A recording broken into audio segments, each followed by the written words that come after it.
Kala itu, Arsya mengajak Nasya ketemuan untuk membahas tentang masalah 2 hari yang lalu.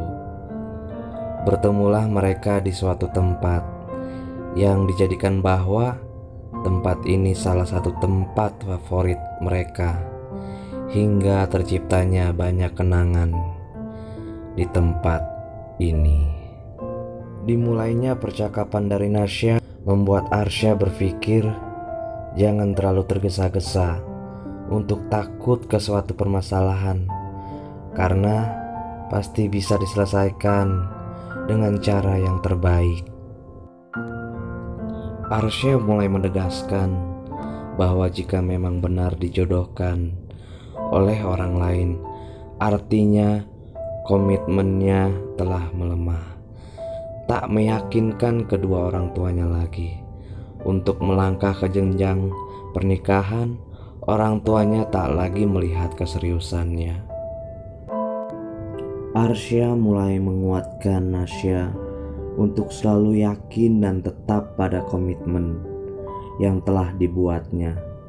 Namun Arsya juga mulai mengingatkan bahwa setelah ini untuk kita melangkah akan semakin banyak cobaan untuk kedepannya. Bahkan Arsya berkata bahwa segalanya kemungkinan bisa terjadi.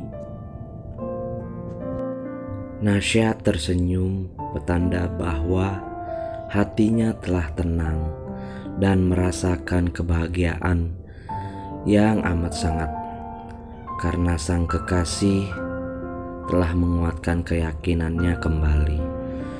Nasya hendak pamit. Arsya tiba-tiba memeluk erat seperti merasakan sesuatu yang akan terjadi, namun tak menunjukkannya perasaan itu ke Nasya. Seperti biasa, rutinitas keduanya adalah kerja. Arsya sebagai ojol, Nasya sebagai karyawati di suatu perusahaan swasta. Catan demi catan pun berjalan seperti biasanya.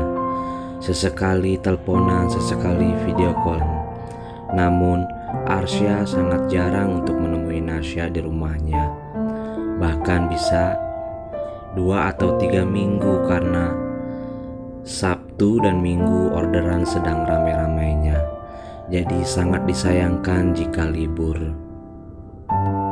Hari berganti, bulan juga terus berganti. Semakin besar terjangan yang mereka hadapi, semakin besar juga cobaan mereka masing-masing, terutama di keuangan. Semenjak COVID-19 ini amat sangat kewalahan mereka berdua untuk menabung, bahkan tabungan mereka yang sudah terkumpul terkikis habis untuk biaya sehari-hari. Terlebih lagi Arsya yang sudah kebingungan karena motor sudah menunggak 2 bulan, dan Nasya pun dirumahkan sampai waktu yang tidak ditentukan. Sempat beberapa kali Nasya terima gaji walau kondisi diliburkan. Mereka terseok-seok untuk melalui semua ini, saling mendukung, saling menyemangati yang bisa mereka lakukan. Suatu hari pihak dealer menegur Arsya untuk bayar motor karena mau memasuki tunggakan ke-3 bulan. Namun Arsya tak bercerita soal teguran ini karena masih memikirkan perasaannya Nasya. Takut jika Nasya memikirkan permasalahan ini, karena sudah pasti tidak bisa membantu dalam keadaan seperti sekarang ini.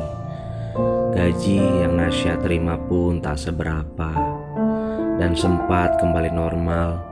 Nasya kembali bekerja namun tidak mengubah apapun, karena Nasya mengalami konflik dengan temannya. Entah masalahnya apa, namun membuat Nasya resign dari perusahaan itu. Berhentinya Nasya semakin menambah, cobaannya menjadi amat sangat berat. Ditambah ada permasalahan baru di rumahnya, yang ternyata tak jauh dari rumahnya ada orang tua yang selalu main ke rumah dan selalu ngobrol dengan ibunya.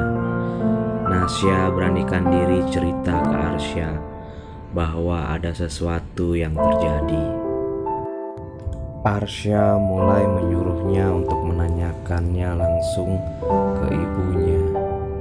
Setelah mendengarkan apa yang dikatakan ibunya, Nasya langsung memberitahu bahwa orang tua yang sering main adalah orang tua anak laki-laki yang tadinya mau dijodohkan ke Nasya.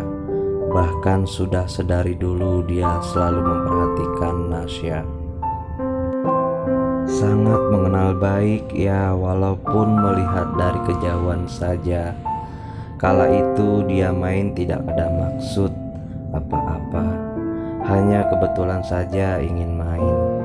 Dia pun bilang bahwa amat sangat menghargai Nasya karena tahu sudah punya pacar. Arsya tidak membalas chatnya Nasya karena masih kebingungan soal motor. Hingga 1 minggu lamanya mereka tak saling chatan, teleponan, atau video callan. Sibuk dengan kesibukannya masing-masing. Arsya berjuang mengumpulkan uang untuk bayar motor, dan Nasya tak ada kabar apapun. Bahkan tak pernah ada status WhatsApp-nya. Arsya mulai memberanikan diri untuk bercerita tentang motornya yang sudah memasuki tunggakan ke-3 bulan. Nasya tahu jika ini adalah suatu pertanda bahwa untuk melangkah ke jenjang selanjutnya akan semakin lama karena ekonomi keduanya berantakan dan tak bisa lagi menabung bersama-sama. Tapi Arsya amat sangat memikirkan Nasya, bahwa jika masih terus bersamanya akan sangat kesulitan. Timbullah pemikiran Arsya untuk memulai percakapan ini. Harus menyiapkan diri karena ingin mengucapkan perpisahan. Bersamaan ada seseorang yang sedang menantinya. Arsya berpikir bahwa ini waktu yang sangat tepat. Arsya tidak bisa menahan diri, bahkan sedang chatan pun meneteskan air mata. Karena tidak menyangka bahwa apa yang dia ucapkan pada 1 tahun yang lalu kini terjadi secara nyata. Berat untuk berkata, pedih melakukannya, perih untuk menerimanya. Tapi tetap harus dilakukan demi melihat kebahagiaan yang Nasya inginkan. Mereka dengan amat sangat terpaksa untuk menerima kejadian hari ini. Menerima suatu keputusan walaupun berat bagi keduanya. Suatu perpisahan yang mereka tidak inginkan adalah suatu pemikiran dari Arsya bahwa Nasya berhak bahagia tapi tidak denganku. Nasya berhak mencapai keinginannya, yaitu menikah, tapi tidak denganku.